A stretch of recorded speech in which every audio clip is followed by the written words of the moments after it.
Panitia PWNU beserta para ketua PCNU Kabupaten Kota seprovinsi Banten, Al-Mukarram Gus Baha, Kiai Haji Bahauddin, itu yang disebut dengan Gus Baha. Saya terima kasih kepada Gus Baha, Kiai Bahauddin, yang datang jauh dari Jawa Tengah, dari Lasem. Nah, beliau ini sekarang ini mubaligh yang sangat terkenal. Saya terima kasih kehadirannya pada siang hari ini dalam rangka haul. Mudah-mudahan Allah Subhanahu wa taala membalas apa yang keikhlasannya untuk datang ke Tanara ini. Ya, mudah-mudahan apa yang akan diceritakan dari haul ini, tausiahnya, mari kita dengarkan dan kita resapkan. Mudah-mudahan itu menjadi bekal hidup kita, ya, untuk menjadi lebih baik pada yang masa yang akan datang. Dan ini dipraktekkan di Indonesia. Orang Indonesia itu mesti hafal Fatihah dan semuanya merasa pintar. Itu ya barokahnya Senawawi, karena kata Senawawi itu semua Quran dikumpulkan di Fatihah. Fatihah itu dikumpulkan di Bismillah. Bismillah itu dikumpulkan di Ba. Baknya saja masih dikurting di titiknya saja. Jadi kalau orang bisa titik itu sudah menguasai satu Quran. Karena pikirannya Senawawi itu semua Quran itu menerangkan tauhid, dan tauhid itu dimulai dari Ba. Ba itu bi kana makana wa bi yakunu ma yakun.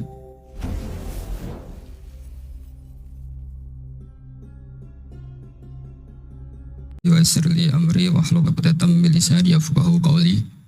Allahumma shalli wa sallim wa barik ala sayyidina Maulana Muhammadin wa ala alihi washabihi ajmain. Amma ba'du. Yang sangat saya hormati Bapak Wakil Presiden Profesor Dr. Kiai Haji Ma'ruf Amin dan istri, semua pejabat negara yang saya hormati. Di sini ada Ibu Menaker Dr. Fauziah, Kapolda yang saya hormati, Korem, semua yang saya hormati, Ketua MUI Banten dan Ketua MUI Jawa Barat, semua yang saya hormati. Ini tak tanya dulu sama Pak Dokter, ini gimana? Ini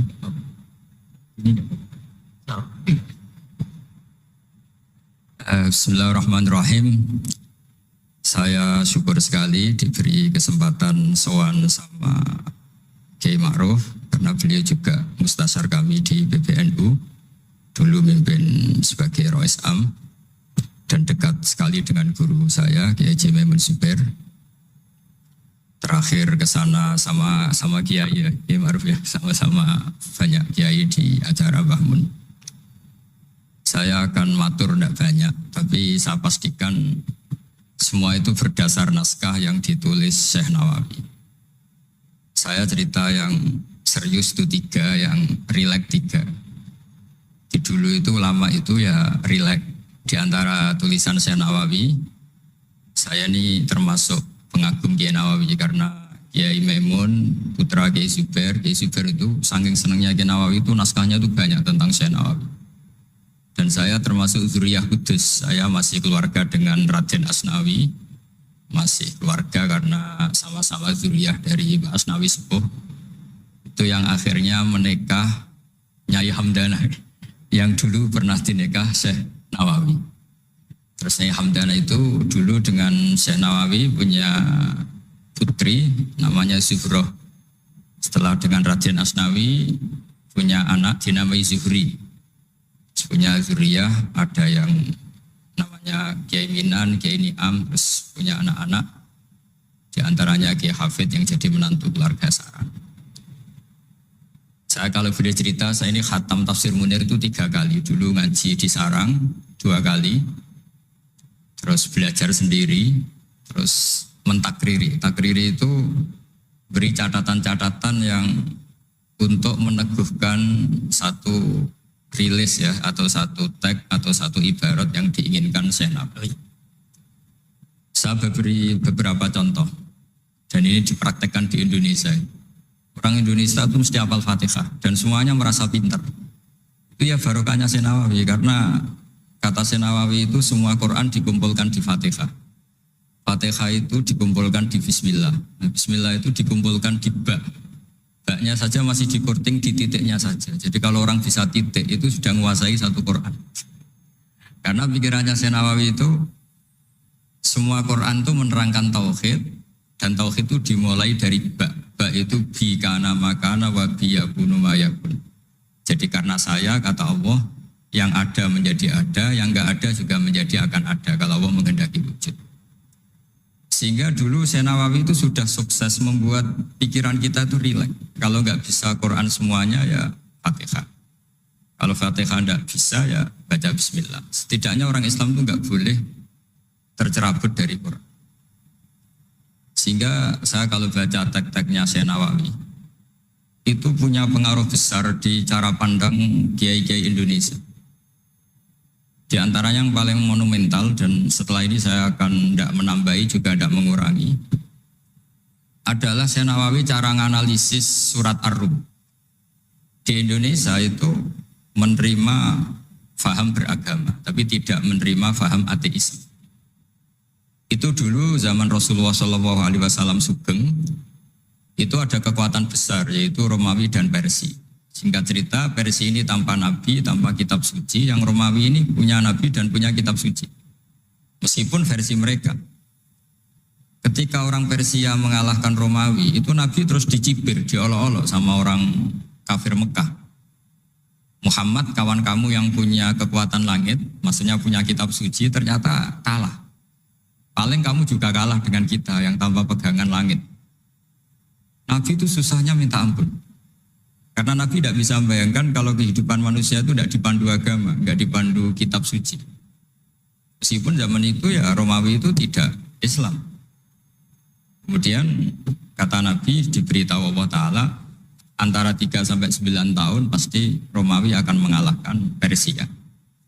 Dan itu enggak dianggap kemenangan Romawi mengalahkan Persia, tapi menangnya ahli kitab, orang yang berpegangan kitab suci mengalahkan orang yang tidak berpegangan kitab suci. Dan saat itu Allah ngendikan wa yauma idzi yafrahul mu'minun, di hari kemenangan Romawi mengalahkan Persia atau kemenangan ahli kitab terhadap non ahli kitab, itu orang mukmin itu senang sekali. Sangat senang. Ini saya baca di teksnya Syekh Nawawi supaya di sini Anda tidak mendengarkan pendapat saya, memang benar-benar mendengarkan apa yang dikatakan Syekh Nawawi.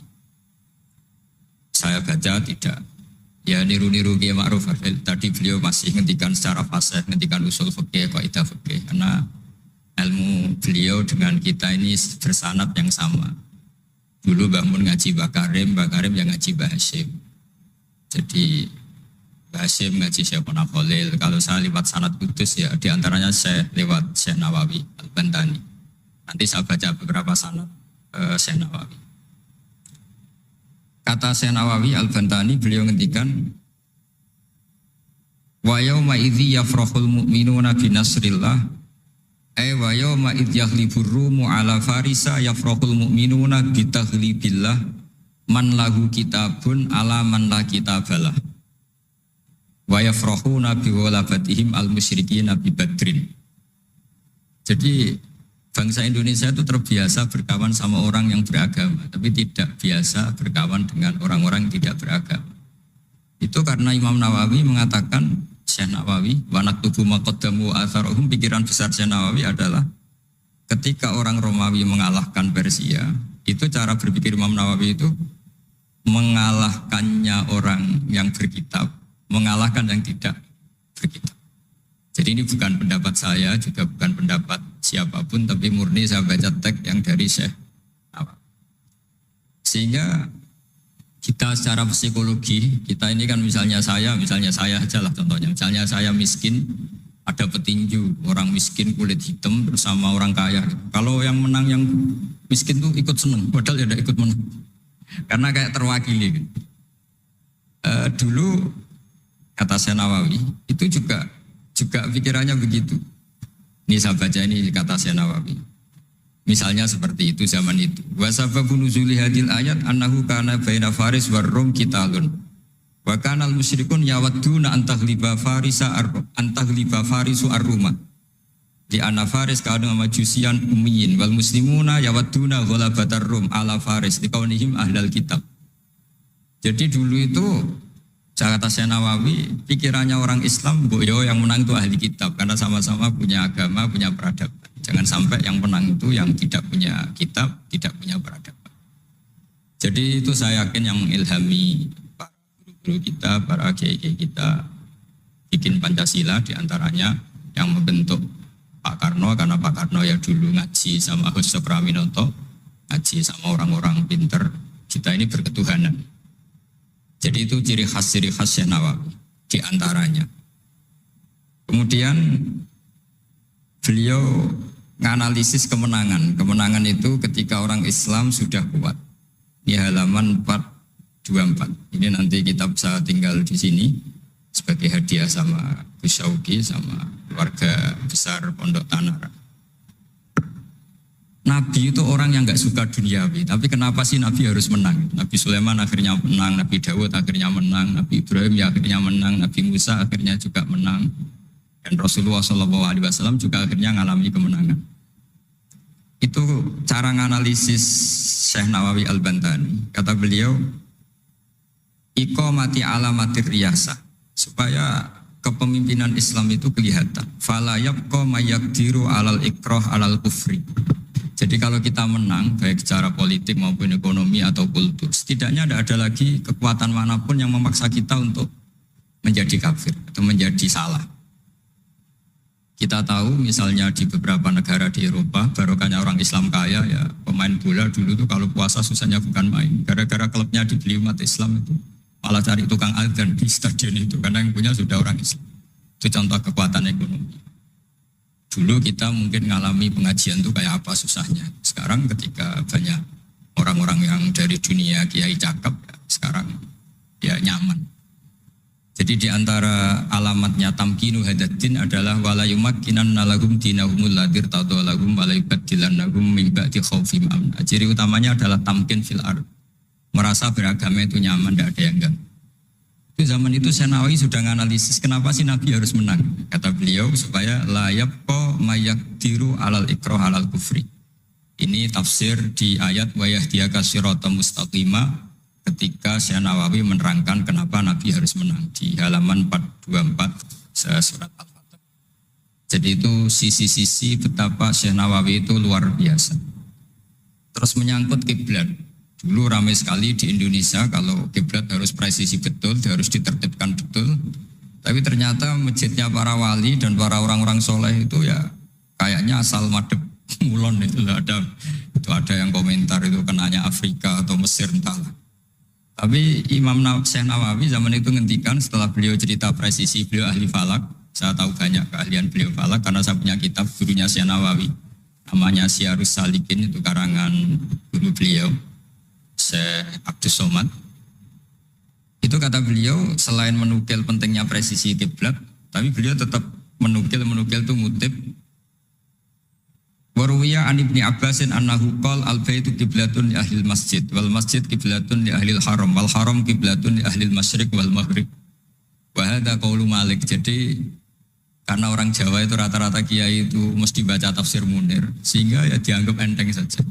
Ya sudah lah, pokoknya kira-kira madhep mulon itu. Karena kalau masjid dipresisikan detail, nanti pertanyaannya juga yang sudah mati-mati harus dipresisikan. Karena wajib madhep kiblat itu tidak hanya sholat, tapi juga orang yang sudah meninggal itu bisa ribet itu. Ya kalau yang mbahnya wali, jenazahnya masih utuh. Kalau yang enggak wali kan sekeliwat itu, karena sudah enggak ada bentuknya. Makanya dulu ada guyonannya kiai mau dipindah itu, utuhnya enggak boleh.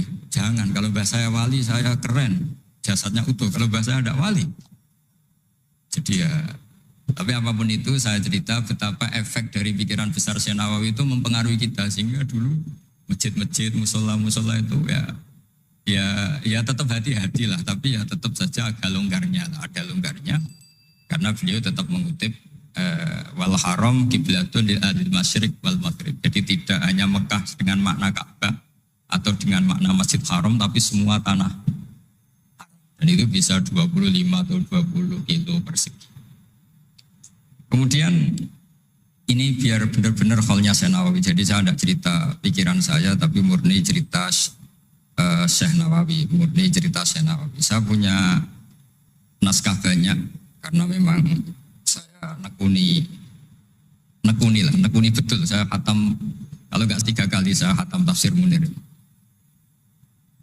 Ketika beliau menafsirkan fa inna hizballahi humul ghalibun. Ini favorit saya di Syekh Nawawi. Pasukan Allah itu pasti menang, ya. Pasukan Allah itu pasti menang. Tapi beliau dengan unik menjelaskan, ya ini supaya benar-benar Syekh Nawawi ya, tidak menambahkan, tidak mengurangi. Di halaman 278. Jadi ngaji pakai kitab itu untungnya 2. 1 mengutip, 2 terus gak usah mikir gitu. Jadi baru saya mikir nanti salah di depan Pak Wapres, di depan orang-orang pinter malah sakit atau goblok gitu. Jadi kalau nukil kan aman. Paling salah baca. Kayaknya enggak lah, saya pernah ngaji 3 kali. Kayaknya enggak. Tapi kalau misalnya salah itu apa-apa. Bismillahirrahmanirrahim. Fa inna hizballahi humul ghalibun. Kata Syekh Nawawi, wa may yattakhidum terus hum al-ghalibuna ala a'daihim bil hujjah fa innaha mustamirratun abadan amma bisolah wa daulah faqad dibulabun. Ini termasuk yang unik dari Syekh Nawawi. Kata beliau, Islam itu akan selalu menang secara argumentatif. Bahwa ada sekolah perbandingan agama, bahwa ada kajian agama. Asal yang dikaji Islam ya, bukan orangnya. Kalau orangnya ya macam-macam. Itu pasti argumentasinya itu meyakinkan karena hujjah bahwa Allah itu satu, bahwa kita harus berakhlak, kita harus meninggalkan narkoba, harus meninggalkan perzinahan. Itu argumentasinya mantap, secara uluhiyah mantap, secara sosial juga mantap. Tapi kalau secara kekuatan politik mungkin akan selalu ada, meskipun inginnya kita tidak ada, orang-orang Islam yang minoritas di negaranya atau dengan tanda kutip tertindas di negaranya. Zaman itu Syekh Nawawi sudah ngendikan yang pasti menang itu bil hujjah fa innaha mustamirratun abadan. Ini di halaman 278. Amma bisolah wa daulah faqad yughlabun. Kalau kekuatan struktural negara atau politik atau ekonomi, ya namanya hukum sosial ya kadang kalah. Dan itu dibuktikan secara lahir. Dulu Rasulullah itu pernah kalah di perang Uhud secara lahir. Ya karena itu fisik.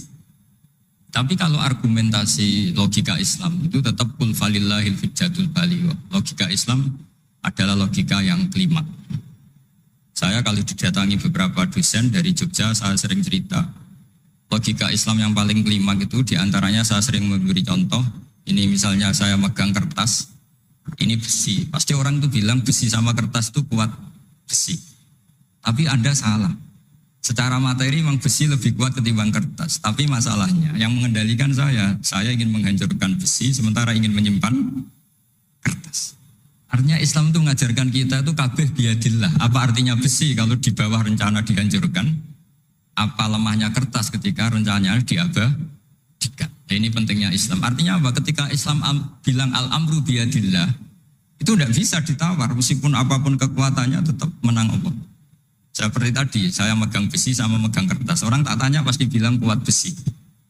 Tapi kata saya, Anda keliru. Karena saya punya rencana menghancurkan besi, mengabadikan kertas. Artinya Islam itu mengajari tadi seperti yang dikatakan Kiai Ma'ruf, la haula wala quwata illa billah. Apapun ilmu kita harus digarisbawahi secara materi kuat besi, secara materi kertas lebih rentan. Tapi harus ditambahin, tapi hakikatnya terserah yang mengendalikan. Jadi di sini Islam mensifati Allah biyadihi malakutu kulli syai'. Ya terserah Allah. Jadi teori la haula wala quwata illa billah itu tidak perlu diperbandingkan atau diperbenturkan dengan teori usaha. Kalau ada penyakit ya kita usaha. Ada di kitab Ihya, di kitab Dawa itu diterangkan Nabi Musa itu pernah sakit karena beliau merasa dekat sama Allah itu gak berobat, tambah sakit, tambah dikasih nasihat. Para dokter tetap gak mau berobat. Akhirnya Allah sendiri yang ngasih tahu, udah kamu berobat saja. Bukankah terserah jenengan Gusti? Terus kata Allah, apa kamu mau bilang saya bikin sesuatu itu udah ada gunanya? Masa Allah bikin jahe ditanya, apa betul Gusti ini menghasilkan badan? Saya tidak tahu. Saya bikin juga gak jelas. Kan gak mungkin seperti itu. Tetap kata Allah, fa'ena atau hikmati. Lalu hikmah saya bikin sesuatu dengan fungsi tertentu, lalu gunanya apa? Kalau semuanya tidak ada gunanya. Semenjak itu Nabi Musa percaya atau mau ikhtiar dengan obat. Tapi obat saja tidak cukup, tetap al-amru biyadillah. Saya sering kalau ngaji bilang, kita takut COVID, ternyata nyuwun sewu mati kita kecelakaan. kita takut penyakit tertentu membunuh, ternyata mati kita kesetrum listrik, tetap kita butuh tawakal. Meskipun bersamaan dengan itu tetap ada usaha melawan COVID, ingin menghilangkan penyakit-penyakit itu. Tapi tetap al-amru biyadillah, sehingga ada keserasian syariat dan keserasian hakikat. Tapi saya pastikan Syekh Nawawi ini memang luar biasa. Jadi beliau menghentikan banyak hal yang menurut saya itu luar biasa. Jadi saya mengkaji tafsir Munir itu, di antara khas-khas beliau adalah beliau bisa cerita tentang tentang kekuatan-kekuatan Allah Ta'ala dengan cara yang rileks. Kemudian kenapa kiai-kiai Indonesia itu ngadepi orang fasik itu tenang, tidak langsung antipati seakan-akan fasik selamanya. Yang soleh juga tidak jumawa seakan-akan soleh sampai mati. Karena kata Syekh Nawawi itu ketika menafsirkan wa yu'adzibal munafiqina insya'a aw yatub. Namanya hukum sosial sudah saja yang sekarang fasik suatu saat soleh, yang sedang soleh suatu saat fasik. Karena Allah itu bisa saja merubah. Orang munafik yang kayak apa biadabnya, kayak apa salahnya, itu Allah ketika cerita tentang dirinya wa yu'adzibal munafiqina insya'a. Allah ya bisa saja menyiksa orang munafik insya'a. Tapi tetap ada kemungkinan aw yatuba, atau Allah memberi tobat. Nah barokahnya itu kadang-kadang kita sebagai GNU itu dikritik gak jelas. Ya kita memang gak mungkin jelas, memang potensinya ya yang sedang soleh ya bisa salah, yang sedang fasik ya bisa benar kan. Karena al-amru biyadillah. Itu ciri khas Nawawi. Jadi beliau dan itu membentuk kita semua di halaman 251 juz 2 beliau ngendikan haitsu razaqahum al-iman. Sehingga ya mereka bisa saja suatu saat dikasih iman. Jadi itu contoh-contoh. Kemudian di halaman 288 ketika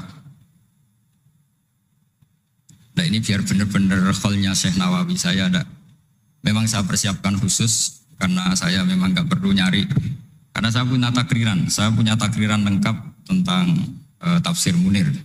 Jadi saya hanya butuh memindah saja. Karena naskah itu sudah ada di rumah, terus ini tak pindah di sini, dan rencana kitab ini tak tinggal di sini memang untuk hadiah kepada Gus Syauqi. Ketika Syekh Nawawi cerita tentang wala tajidanna aqrabahum mawaddatan lil ladzina amanu ladzina qalu inna nasara. Jadi suatu saat di komunitas yang kamu adepin, itu kamu akan menemukan orang yang alyan itu lebih rileks, lebih ya cara bahasa sekarang mungkin lebih simpati. Jadi orang Indonesia itu lebih simpati pada agama tertentu daripada yang lain. Misalnya kata Syekh Nawawi ngendikan waqad qala ba'duhum madzhabul yahud annahu yajibu alim isalu syarri ila man khalafahum fiddin. Terus ketika beliau cerita yang satunya wa aman nasara falaysa madzhabum dzalik balil idza haramun fi dinihim fa hadza wajhu tafawut. Jadi akhirnya orang Indonesia itu terbiasa dengan seperti ini karena dulu Syekh Nawawi sudah bilang. Jadi betapa Rasulullah itu lebih ingin yang menang itu yang masih punya agama. Jangan sampai yang nggak punya agama itu menang. Bisa dibayangkan kan kita tahu misalnya di ilmu medis kalau cloning itu dibolehkan itu kayak apa manusia jadi uji coba. Jadi gara-gara kita masih beragama apapun hebatnya teknologi cloning itu tidak serta-merta diadopsi atau diterapkan. Jadi itu sumbangan-sumbangan Syekh Nawawi pada kita dan yang membentuk kita. Terus ini yang terakhir di kitab Nashihul Ibad. Jadi ini supaya benar-benar kholnya Syekh Nawawi di kitab saya halaman 112. Ini sekaligus penutup. Saya tidak akan matur banyak-banyak supaya nanti dikaji sendiri kitab-kitabnya Syekh Nawawi. Suatu saat orang yang tukang fitnah ya atau yang suka mungkin kalau sekarang suka gosip atau apalah atau yang suka bikin berita yang enggak benar. Itu Syekh Nawawi menambahkan ini kitab Nashihul Ibad itu karangannya Ibnu Hajar Al-Asqalani. Ibnu Hajar Al-Asqalani itu gurunya Syekh Zakaria Al-Ansori. Jadi Syekh Zakaria Al-Ansori itu orang yang begitu alim alama sampai digelari Syekhul Islam. Itu beliau pinter itu karena bingung. Pernah ditanya, ya Syekh, kenapa Anda sepinter itu? Syekh Zakaria Al-Ansori itu punya guru namanya Ibnu Hajar Al-Asqalani. Beliau punya murid namanya Ibnu Hajar Al-Haytami. Jadi kalau mau setoran itu ya sinau karena gurunya alim. Dulu kalau setoran sama guru itu muridnya yang baca, qara' itu alas. Jadi dulu saya baca tafsir Munir itu nyemak sampai khatam, terus saya baca ya sampai khatam. Makanya saya ini alhamdulillah tahu banyak tentang tafsir Munir. Karena saya pernah ngaji istimak khatam, terus saya yang baca juga khatam, terus saya belajar juga khatam. Jadi semoga ini bentuk penghormatan saya pada Syekh Nawawi, itu sudah puluhan tahun yang lalu. Dan alhamdulillah sekarang punya kesempatan bisa hormat khalnya Syekh Nawawi. Beliau ketika terus yang tanya ini dijawab sama saya Zakaria Ansori. Dukik tu bena hajaro ini. Saya ini diseleb 2 batu, digebek kalau orang Jawa bilang. Karena kalau mau ngaji ya takut, mau ngajar juga takut karena muridnya pinter. Kalau dia bacanya salah itu ketahuan. Jadi guru kalau ingin pinter cari murid yang pinter, pasti mutolaah dulu. Karena sampai kalau baca rofa nasabnya salah, pasti terus muridnya boyong. Goblok tenan guru-guru gitu. Karena jadi punya murid pinter, makanya kalau ada mahasiswa pinter, mesti dosennya tambah pinter. Karena dia kalau bacanya banyak, muridnya akan mikir. Itu disebut dukik tuh bena hajaro ini. Kata Syekh Nawawi menambahkan yang dikatakan Ibnu Hajar Al-Asqalani dalam kitab Nashihul Ibad. Beliau meriwayatkan satu hadis. Yu'adzabul lisanu bi'adzabin la yu'adzabu bihi syai'un minal jawarih. Nanti lisan atau mulut itu disiksa Allah dengan siksaan paling pedih di atas organ tubuh yang lain. Terus lisan komplain sama Allah, 5 tu'adzibu, kenapa engkau menyiksa seperti ini ya Allah? Terus dijawab, kharajat minka kalimatun balaghat masyariqal ardi wa magharibaha. Fasufika bihad damul haram wa ukhida bihal malul haram wa tuhika bihal farjul haram. Jadi lisan itu kalau kadung ngomong, itu orang yang harusnya disukai gara-gara dia provokatif atau menceritakan kebencian, orang benci semua. Yang orang harusnya dibenci karena perilakunya tidak menguntungkan bangsa dan negara atau tidak menguntungkan umat Islam, gara-gara dipoles sehingga dicintai. Jadi lisan itu bisa merubah segalanya.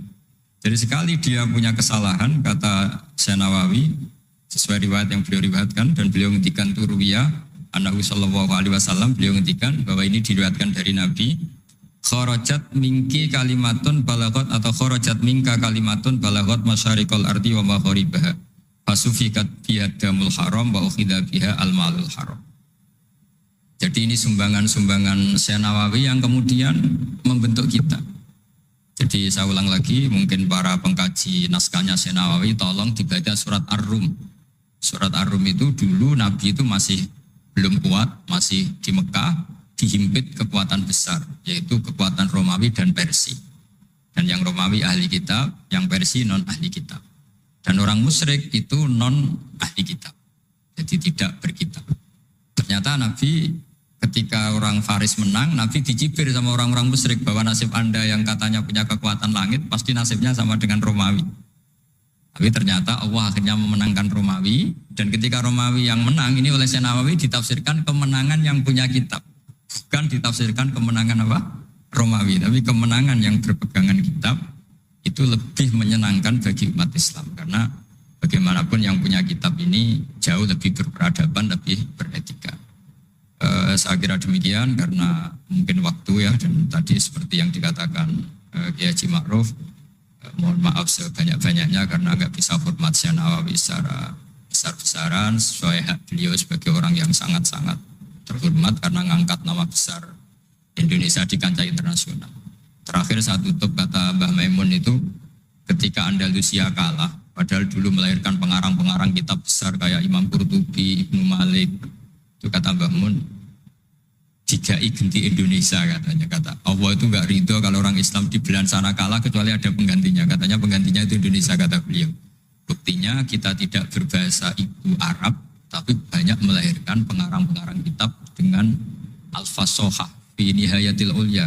Karangannya Syekh Nawawi, Syekh Mahfud At-Turmusi itu punya tingkat fasohah yang setingkat bahasa aslinya. Makanya ada Syekh Khotib Minangkabau itu namanya Muhammad. Dia orang Indonesia, orang Minangkabau. Tapi ketika dipek mantu orang Arab dicibir. Kamu kok punya menantu orang Ajam? Orang Ajam itu dianggap gak bisa ngomong. Beliau secara spontan gak dikasih tahu, disuruh khutbah. Ternyata beliau takallama bilisanin fasih wa bikalamin fasih wa bikalamin baligh. Akhirnya orang-orang Mekah itu kagum semua. Makanya terus dapat gelar Muhammad Khotib. Jadi dia khotib itu gelar karena ini ajamiyun min ahli Jawa atau min ahli Indonesia yang bisa menghentikan bahasa Arab secara apa? Fasih. Jadi semenjak itu terus ada gerbong besar setelah Syekh Nawawi itu banyak lah, ada Abbas Soleh Darat, ada Syekhona Khalil, terus Topko Saniyah ada Syekh Mahfud, macam-macam, terus Topko Salisa ada Mbah Hashim, ada Mbah Wahab, ada Raden Asnawi dan seterusnya dan seterusnya. Semoga kula jenengan termasuk orang-orang yang mencintai beliau, karena sanad saya tadi saya matur sama Kiai Haji Ma'ruf, memang sanad Qadiri itu dulu dari sini, dari kakeknya Mbak Ma'ruf, dari Mbak Karim. Saya juga tahu itu karena sering dikasih tahu para mursyid thariqah. Dan itu tadi kita sempat baca di Bahjatul Wasail, memang beliau itu Al-Qadiri, jadi apa, Asy-Syafi'i madhaban wal Qadiri apa, thariqatan. Mohon maaf. Assalamualaikum warahmatullahi wabarakatuh.